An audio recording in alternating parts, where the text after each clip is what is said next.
Salve, salve, galera! Nessa aula, vamos dar uma repassada no que já foi falado na nossa aula de movimento circular.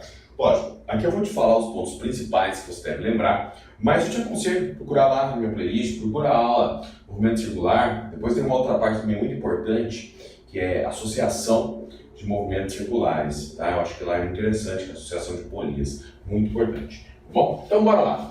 Primeira coisa que você vai ter que lembrar, movimento circular não é um movimento espontâneo. E se ele não é um movimento espontâneo, logo nós entendemos que em todos os pontos dessa circunferência, o corpo tende a passar em linha reta, com uma velocidade que nós chamamos ela de velocidade linear.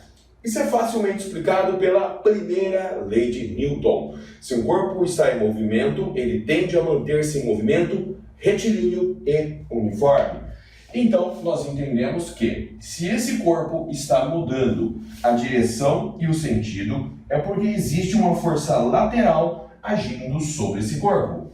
Essa força, ou essas forças, porque não necessariamente, gente, deve ser uma só, podem ser várias, tá? Mas a soma dessas forças sempre vai te levar a uma resultante chamada de resultante centrípeta, que sempre aponta para o centro da sua circunferência. Então, está aqui.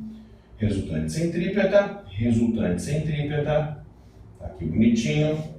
Resultante centrípeta, resultante centrípeta. Sempre apontando para o centro da circunferência. Lembrando, galera, pela segunda lei de Newton, resultante é massa-aceleração. Então, resultante centrípeta é massa, aceleração centrípeta. Então, onde tem uma resultante centrípeta, também tem uma aceleração do tipo centrípeta. Então, ó, juntando aqui, também apontando para o centro, eu vou ter a aceleração chamada de aceleração centrípeta. Sempre acompanhando aqui o vetor resultante, tá? No caso, resultante centrípeta, aceleração centrípeta. E o que é aceleração, gente? Aceleração é a mudança, é a variação da velocidade. No caso da aceleração centrípeta, significa variação na direção e no sentido.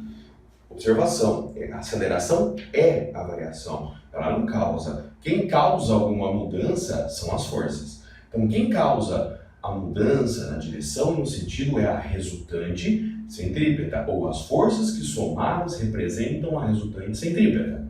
Ela causa, tá? A aceleração centrípeta é a variação da direção e do sentido, tá? E aí, para você poder trabalhar com isso, alguns conceitos fundamentais seriam as relações que aparecem nas funções.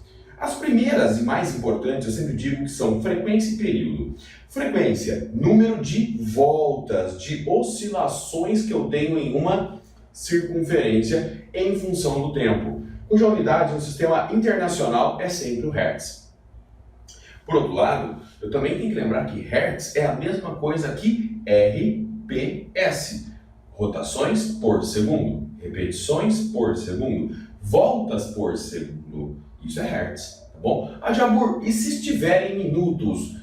Rotações por minuto. Isso não é Hertz, tá? Hertz tem que ser a função em segundos. Em contrapartida, nós também temos o período, que é o tempo de uma volta completa. Veja bem, não é qualquer ΔT, é o tempo de cada volta completa. Completou a volta, um período. Meia volta, meio período. Um quarto de volta, um quarto de período. Então, as funções mais usadas aqui seriam exatamente período é igual a 1 sobre f ou frequência é igual a 1 sobre o período. E como toda relação de tempo, nós temos como unidade os segundos, tá? E aqui eu também tenho duas outras funções que são fundamentais. São os tipos de velocidade que eu posso enfrentar ou precisar no movimento circular, que são as velocidades angular e linear.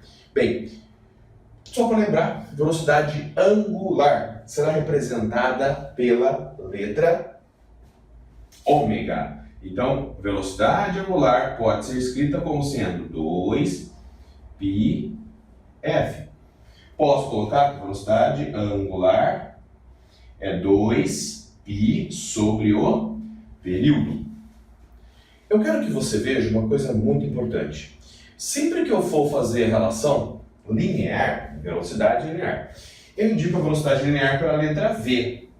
E olha só, ela vai ser dada pelo mesmo 2πf, com o diferencial, que eu vou colocar aqui na frente, o raio. A mesma coisa aqui, ó, velocidade linear vai ser o mesmo 2πt vezes o raio. Entendam uma coisa, toda função linear é igual a uma função angular vezes o raio. Então, quando eu falo para você velocidade linear, V, eu posso falar que ela é igual a velocidade angular vezes o raio. Essa função, por sinal, é muito importante e muito utilizada. Mas lembre-se sempre, toda vez que eu quiser passar ou relacionar as funções lineares e angulares, uma função linear é sempre uma angular vezes o raio. Exemplo, posição angular. O que é posição angular? Posição angular é o seguinte, você vem aqui e observa que seu corpo está no ponto. Após um tempinho, ele vai passar por um certo ângulo, e nós vamos dizer que esse ângulo que ele está percorrendo aqui é um ângulo φ0, também chamado de fase inicial. Quando passar um certo tempinho, então eu estou aqui no meu tempo após o tempo t0, está nessa posição angular, passou um tempo t1, ela ocupou uma nova posição, um novo ângulo. Isso é posição angular. Bem, nós estamos acostumados a trabalhar com o espaço, né? Então, posição S. S0, posição inicial, S, posição no ponto que eu estou estudando, posição final. Quando eu falo em ângulo, é φ, fase. Então, posição angular. Toda posição linear é uma angular vezes o raio. Então, se eu jogar aqui, posição final, fase final vezes o raio. Posição inicial, fase inicial vezes o raio. Mais velocidade.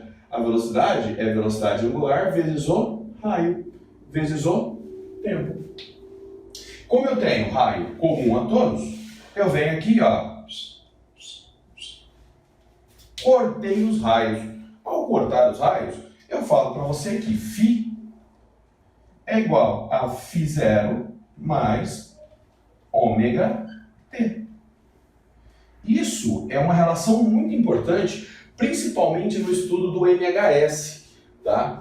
Nós vamos utilizar muito a relação do ângulo φ, da posição angular. Lá eu digo que isso é fundamental, beleza? Então, esses daí seriam os conceitos iniciais. Outro também interessante que eu gosto de deixar aqui para você, eu vou falar dele agora, tá? São as maneiras de se calcular esse cara aqui, Também muito importante saber isso, tá? Primeiro delas, aceleração centrípeta pode ser calculada como sendo velocidade ao quadrado dividido pelo raio. Ou eu posso falar que a aceleração centrípeta é a velocidade angular ao quadrado vezes o raio. Tanto uma quanto a outra são muito importantes, tá? Jabor, qual é a mais utilizada? Não tem mais utilizada, gente. Vai depender de cada conteúdo, vai depender da forma com que você vai trabalhar, muitas vezes até o caminho que você vai escolher, tá? Então é legal ter essa visão geral para depois você pensar onde se encaixa cada função. Top? Galera, espero que essa revisãozinha rápida tenha te ajudado um pouco a lembrar, a refrescar e até mesmo, se for o caso, a afirmar melhor algum conceito, tá? Então, curtiu? Dá aquele like para mim, segue a nossa página lá, quer fazer algum comentário, adicionar alguma coisa, você sempre será muito bem-vindo. E lembre-se sempre que o Hulk esmaga e que você esmaga no vestibular.